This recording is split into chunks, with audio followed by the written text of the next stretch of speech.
வணக்கம் ஃப்ரெண்ட்ஸ், இன்றைக்கி நம்ம அச்சு முறுக்கு எப்படி செய்யறதுன்னு பார்க்கலாம். இந்த அச்சு முறுக்கு பார்த்தீங்கன்னா என்னோடய ஃபேவரட் ஸ்நாக்ஸ் ரெசிபி இது. நான் ஸ்கூல் டைம்லாம் பார்த்தீங்கன்னா இது அடிக்கடிக்கு வாங்கி சாப்பிட்ருக்கேன். ஒரு அச்சு முறுக்கு ₹1 விற்கும். நான் பார்த்தீங்கன்னா எப்பயுமே கடைக்கு போனால் இந்த அச்சு முறுக்கு தான் வாங்கி சாப்பிடுவேன். ரொம்பவே சூப்பராக இருக்கும். உங்களுக்கு இந்த அச்சு முறுக்கு பிடிக்குன்னா கீழே எனக்கு கமெண்ட் பண்ணுங்கள். வாங்க இப்போ இந்த அச்சு முறுக்கு வீட்டில் எப்படி செய்கிறதுன்னு பார்க்கலாம்.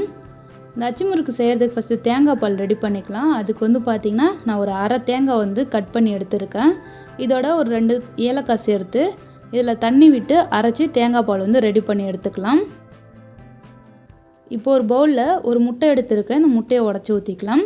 இந்த அச்சு முறுக்கு பார்த்திங்கன்னா முட்டை சேர்த்தும் பண்ணுவாங்க, முட்டை சேர்க்காமலேயும் பண்ணலாம். உங்களுக்கு முட்டை பிடிக்காதுன்னா நீங்கள் முட்டை சேர்க்க தேவையில்ல.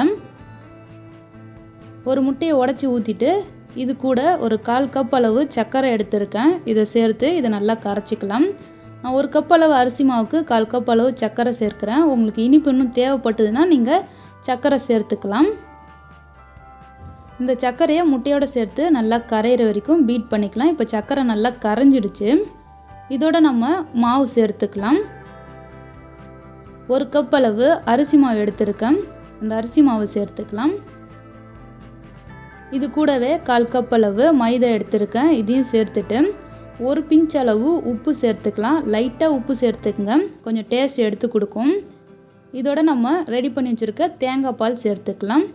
தேங்காய் பால் சேர்த்து இதை நல்லா கரைச்சிக்கணும். இதோட நீங்கள் எள்ளு வெண்ணெய் கூட சேர்த்துக்கலாம். பார்க்க ரொம்ப நல்லாயிருக்கும். நான் கொஞ்சம் எள்ளு சேர்க்காமலையும் அதுக்கப்புறம் கொஞ்சம் எள்ளு சேர்த்தும் பண்ண போகிறேன். ஸோ அதனால் ஸ்டார்டிங்கில் நான் எள்ளு சேர்க்கலை. இது ரொம்பவும் திக்காக இருக்கக்கூடாது, அதே சமயம் ரொம்பவும் தண்ணியாக இருக்கக்கூடாது.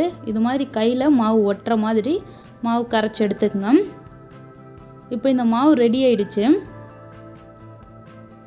இப்போது ஒரு கடாயில் எண்ணெய் நல்லா சூடு பண்ணி வச்சுருக்கேன். இதில் இந்த அச்சியை சேர்த்து ஹீட் பண்ணி வச்சுருக்கேன். நீங்கள் எப்பயுமே அச்சு முறுக்கு செய்யும் போது இந்த அச்சியும் எண்ணெயோடு சேர்த்து நல்லா காய வச்சுருங்க. அப்போ தான் நம்ம இந்த அச்சு முறுக்கோட அச்சை மாவில் வைக்கும்பொழுது நல்லா அந்த மாவு பிடிச்சிக்கும். இப்போ இந்த அச்சு முறுக்கு நல்லா சூடாக இருக்குது. இதை எடுத்து போய் நம்ம மாவில் வச்சிடலாம். இப்போது மாவில் இதை டிப் பண்ணும்போது ஒரு 95% இது நல்லா டிப் பண்ணிங்க. 100% டிப் பண்ணக்கூடாது. ஃபுல்லாக நீங்கள் டிப் பண்ணிட்டீங்கன்னா அது க்ளோஸ் ஆகிடும்.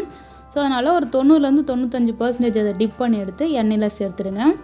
எண்ணெயில் சேர்த்து ஒரு 2-3 செகண்டில் லைட்டாக நீங்கள் இதை ஷேக் பண்ணிங்கன்னா அழகாக முறுக்கு தனியாக அச்சு தனியாக வந்துடும். இப்போ இந்த அச்சியும் இந்த எண்ணெயிலே வச்சு சூடு பண்ணுங்கள். ஒரு முறையும் நீங்கள் அச்சு முறுக்கு சூடு பண்ணிட்டு தான் நீங்கள் மாவில் டிப் பண்ணி எடுத்து போடணும்.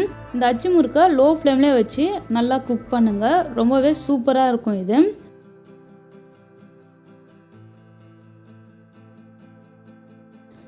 இப்போ பார்த்தீங்கன்னா அச்சு முறுக்கு நல்லா கலர் சேஞ்ச் ஆகி வந்துடுச்சு, நல்லாவும் வெந்துடுச்சு. இதை எடுத்துடலாம். பாருங்கள், ரொம்பவே சூப்பராக நல்ல டிசைனாக அச்சு முறுக்கு கிடச்சிருக்கு.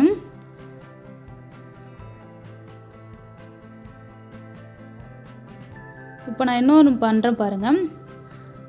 இது மாதிரி தான் அச்சு முறுக்கு செய்யணும். நீங்கள் ஒரு டைமும் அந்த கம்பியை நல்லா சூடு பண்ணிவிட்டு அதுக்கப்புறம் நீங்கள் மாவில் டிப் பண்ணி எடுத்து எண்ணெயில் விட்டு பொரிச்சு எடுத்துக்கலாம்.